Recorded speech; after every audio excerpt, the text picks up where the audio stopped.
Uma nova ameaça de calote vem rondando novamente o mundo dos fundos imobiliários. Poucos dias atrás tivemos notícia de calote no MXRF11, calote em outros fundos imobiliários, também como a HCTR11, e novamente, dessa vez, 5 fundos imobiliários estão com risco de sofrer um calote no valor aproximado de 237 milhões. Então é dessa notícia que saiu aqui no site Seu Dinheiro que nós vamos falar no vídeo de hoje. Eu não sei nem se eu posso trazer essa notícia aqui no meu canal, tá? Mas já tô trazendo aí. A gente vai conversar um pouco sobre essa notícia e no final a gente faz algumas observações, alguma coisa que eu achar interessante falar. Então, se você não é inscrito no canal, se inscreve para não perder mais de um conteúdo como esse e também para acompanhar a minha jornada rumo à liberdade financeira, que eu fico compartilhando aí todos os meses com vocês o que eu tenho feito na minha carteira de investimento, mas para inspiração, tá? Não é para vocês copiarem minha carteira de jeito nenhum, que nada aqui é recomendação. Então, vamos dar uma olhada aqui nessa notícia que saiu um novo calote aí rondando o mundo dos fundos imobiliários, como a gente consegue ver, e devedor pede tutela cautelar para evitar os pagamentos. Então é isso que a gente vai ver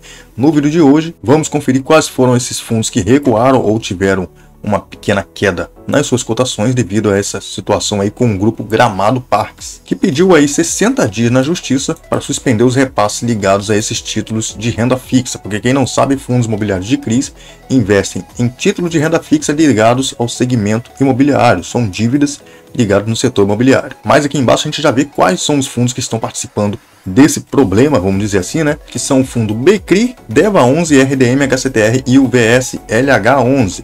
Como a gente consegue ver, como a gente vê aqui na notícia, pouco mais de 2 semanas após virarem notícia pela inadimplência de um ativo presente nos portfólios, os fundos DEVA11, HCTR11 e Versalhes voltam a amargar perdas na B3 em um possível calote. Porém, dessa vez foram acompanhados também pelo fundo IRDM11 e o fundo Banestes Recebíveis Imobiliários, o famoso BCRI. E aqui mostra pra gente como estavam as cotações desse fundo, as perdas às 4 horas da tarde dessa segunda-feira. O BCRI estava perdendo ali somente 0,72%, o DEVA11 já tinha caído 3,41%, o HCTR liderando com mais de 4,5% de queda, IRDM 2% de queda e o VSLH caindo 3,36% até às 4h37 da tarde dessa segunda-feira, durante o pregão. E como a gente consegue ver aqui na notícia, as operações totalizam um montante de 237 milhões de reais. Então, esse é o valor do calote que esses fundos podem sofrer se o devedor não conseguir arcar com as suas obrigações. Complicado, meus amigos, complicado. É isso que eu sempre venho frisando quando eu falo que eu quero tirar o HCTR da minha carteira.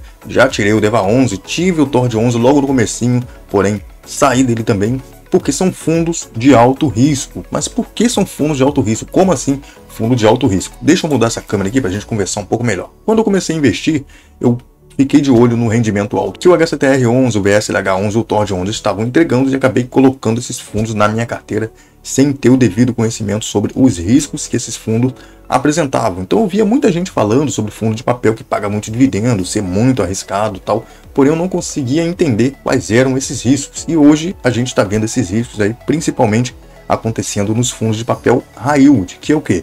Esse risco de inadimplência, porque são fundos que têm títulos de renda fixa, investem em dívida, na verdade, né? Eles emprestam dinheiro e com isso eles têm um retorno de uma porcentagem em juros desse dinheiro que eles estão emprestando. Porém, com os juros altos e a inflação voltando a subir, essas dívidas acabam ficando muito difíceis para o devedor cumprir com as suas obrigações. Principalmente porque os fundos high yield, HCTR, VSLH, eles emprestam dinheiro para devedores menores, não tem operações aí de alto risco com boas empresas sólidas que geram lucro, geram caixa muito facilmente. A maioria desses CRIs aí mais arriscados são com devedores menores. Então esse é o risco que está acontecendo agora. Juros muito altos, dívida muito difícil de ser paga pelos devedores e acontecendo essa inadimplência e essa dificuldade deles conseguirem cumprir com as obrigações, fazendo os fundos imobiliários sofrerem, principalmente nas suas cotações, e amargarem também um dividendo muito baixo, como foi o caso do HCTR, tá? Que os cotistas, eu sou um deles, receberam no último mês agora 70 centavos. Quem diria um HCTR pagando 70 centavos, um fundo que já teve pagando na casa de R$2 e até mais em algumas ocasiões. Então, quando você for colocar esse tipo de fundo na sua carteira, você tem que entender esse risco. Esse risco de inadimplência existe, juros altos, inflação alta, é muito arriscado para esse tipo de fundo por causa disso. Então, se for uma pequena quantidade, beleza, mas não faz como eu fiz não, cara. Eu comprei um pouquinho, disse que ia ficar na pequena quantidade, porém toda vez que caía eu comprava mais, toda vez que caiu eu comprava mais. Então ele chegou a ser o fundo de maior porcentagem na minha carteira e hoje eu estou amargando perdas bem expressivas nesse fundo imobiliário, que está jogando a minha carteira com uma rentabilidade lá para baixo. Então, bem complicado isso. Iniciante, toma cuidado quando você ouvir alguém falando que é um fundo high yield, que é um fundo que apresenta muito risco. Evita esse tipo de fundo, tem muito fundo high grade, fundo menos arriscado, com operações mais seguras, pagando também bons dividendos. Investimento na bolsa é investimento para longo prazo, para 10, 15, 20 anos.